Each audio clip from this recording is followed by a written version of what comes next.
think a big benefit to Solomon is, yeah, he's not the puncher, but he has something that may help him absorb if he has to absorb. Solomon is the bigger guy. Galazza is smaller. Most of his fights at 140 pounds, while Solomon has fought most of his career at or above 146. Well, we've got breaking news, and time now we're going to send it back to the studio and Brian Kenny. John, thank you so much. Sad news right now. One of the greatest figures in American sports, John Wooden, has passed away at the age of 99. The legendary head coach at UCLA, 10 NCAA titles, was the first man in the Basketball Hall of Fame as a player and a coach, universally respected, played for Purdue back during the Depression, a three-time All-American, 1932 National Player of the Year. Wooden was admitted to UCLA Medical Center May 26th for dehydration. Word from former Lakers coach Bill Sharman told the story. Sharman, former Lakers coach and led the Lakers to a title in 1973, or 1972 rather, said that he told the coach goodbye last night when he saw him. John Wooden once again passing away. That's official now from UCLA. A long and incredible life. One of the greatest coaches in the history of American sports. John Wooden once again was 99 years old. John, Teddy. All right, Brian, thanks very much. Sad news indeed. John Wooden, of course, was able to coach UCLA to all those national titles, and amazing, amazing career, not just as a coach, but as a player as well. As a great coach, a great player, a great teacher of life and of basketball, and of course, a great gentleman.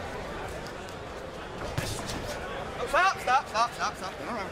They get tied up as we get going here in the third round. And Teddy Atlas, what have you seen so far in this battle between Galazza and Solomon? Well, what I've seen is Solomon getting what he wants. He's getting his way. He's getting distance. He's getting separation. He's getting the chance to use his quick hands and his quick feet. He just has to be careful that he doesn't get caught on the way out. He almost did just there previous. You know, I mentioned before, we all look at the advantages of the puncher, but sometimes we forget about the subtleties of the talents of the boxer. Solomon does little things. He'll tie you up when he has to. He'll change distance on you like he did right there. He'll pull you into traps, and he'll punch at the right time. Also, I was mentioning in the last round that Galazza, yeah, he's the puncher, but, you know, he's a smaller guy. Most of his fights at 140, while Solomon has fought, as I said, his career at or above 146, and he's been as high as 156. So that extra size may allow Solomon to handle some of those punches if he has to. And Galazza, too, said he felt like he'd be stronger and could go the distance at a heavier weight. You can't be stronger if you can't hit the man in front of you. And I thought from the beginning that was going to be the problem fighting a slickster like Solomon. You know, people forget when they have a puncher. They think, okay, we're just going to plug him in. We're going to put him in a fight. He's going to land the punch and we're all going to celebrate later. But that's the key word. You have to land it. And when you're in there with a guy who practices the sweet science like Solomon, he has good radar. He sees everything coming. Look at those eyes. Look at that vision there. And he knows what to do to make sure you don't put your hands on him. Stop. Sandberg pulls him apart. Red Solomon acquitting himself very nicely here in round 3. Kenny Galazza, native of Puerto Rico, 13-0 and 13 knockouts. Galazza looking for the big shot, maybe a little too much. Round 4 coming up from Miami.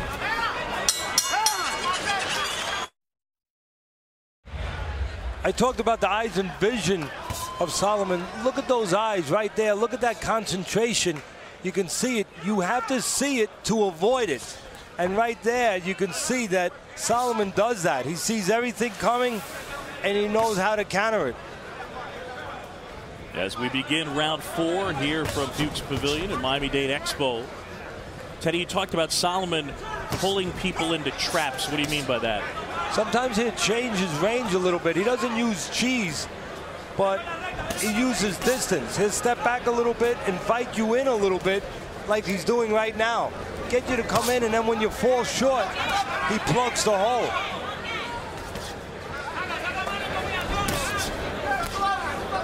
One thing that worries me about a guy like Galaza is that even though he has other abilities, they get to where they get spoiled. They depend on the power so much, while Solomon depends on overall abilities and consistency. Because he has to be consistent. He doesn't have that great eraser. All right, let's take a look at Teddy's scorecards so far in this fight. And you got Solomon winning all 3 rounds. The last round to me was the toughest one, the closest one, where you could make an argument for Galaza, but not the first 2. Ring generalship belonged to Solomon, making Galaza miss him. Whatever was landed, there hasn't been a lot landed, but for the most part, it's been landed by Solomon. Another low blow. Well, Burgos had warned Solomon about hitting him in the back, and now Galarza with the low blow. Second time. Galaza looks very tight to me, very high strung. This fight means a lot to him, and that's more, that gets, I think, a little bit more magnified when it's a puncher. Because how does a puncher release his energy? By loading up with a big bang. And in some ways that works against him. A boxer doesn't feel the pressure the same. He releases it by being loose, by being what he is, a boxer. And to me, from the beginning, Galaza looked like a guy very highly wound, very tightly wound, looking to explode. And Galaza not using that jab, John. See, on the outside, that jab would stabilize Solomon. There's no stabilization on the outside if there's no jab. But Solomon, for all his tricks, every once in a while he'll fall in. He will jump in a little bit. And there's a reckless moment there for those last 2 or 3 feet before he gets to Galaza. And Galaza's looking to nail him and time him. Galarza with 13 straight knockouts, but here in Miami so far tonight, Brad Solomon doing good, solid work. Let's take an overview of tonight so far. Mostly Solomon, his quickness, his timing, his counterpunching, and the moments that he chooses are the right moments. He knows when to come in after getting Galaza a little bit off balance with his footwork. Now we go to round 5. Teddy, this is Brad Solomon's first scheduled 10-round fight. Is that significant?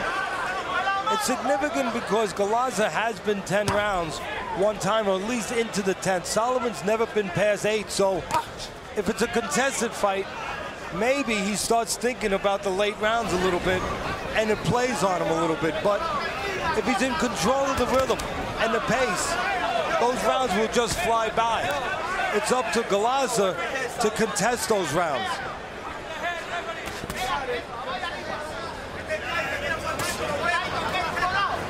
Again, no jab on the outside by Galaza, so Solomon is free to roam like Joe DiMaggio in that outfield.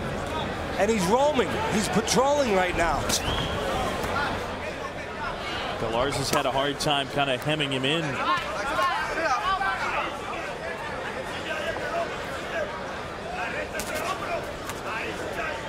Teddy, without establishing the jab for Galarza, it'll be harder for that right to land, correct? Yes, the jab sets up all the punches. You know, it's like going to the dinner table.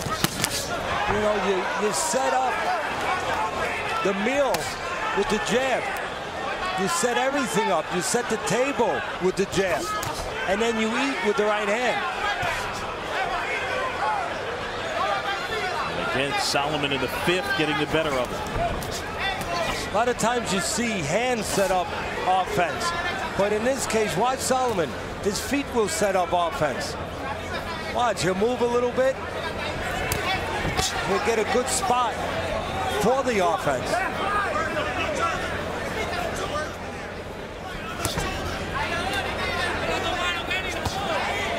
Sullivan continues to move very well.